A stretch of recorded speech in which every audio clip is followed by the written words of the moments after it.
Sự đây bong bóng đi bạn. Nhưng trong show bong bóng này chỉ mùi là game này dâng lên là browser nào đi bạn. Game này dâng lên là browser miền game cho nào đó nè. Game cho làm tiền này. Miền là PS1, miền arcade, miền gin nè.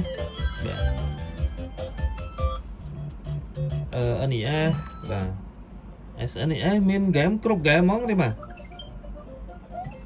Cái nhầm chẳng đi lên là browser nè nè em show mong mong này mà lên là browser chẳng bỏ bỏ cái này là trong lên cho tao một bàn dạ đi rồi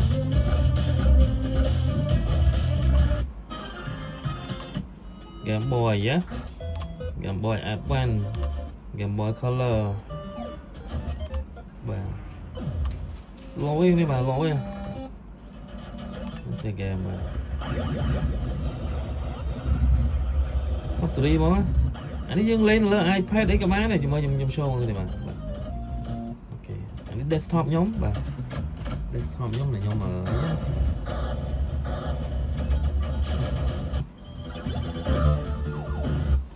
anh dừng cái này đáy lên mong này mà đáy lên mong đi ai tiết ô factory mà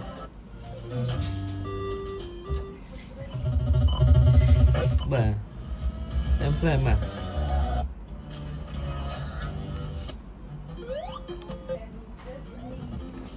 mới nhâm lên giờ này cái chá nè mình có nấu nè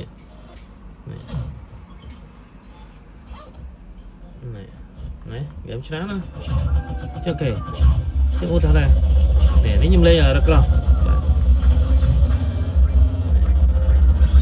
này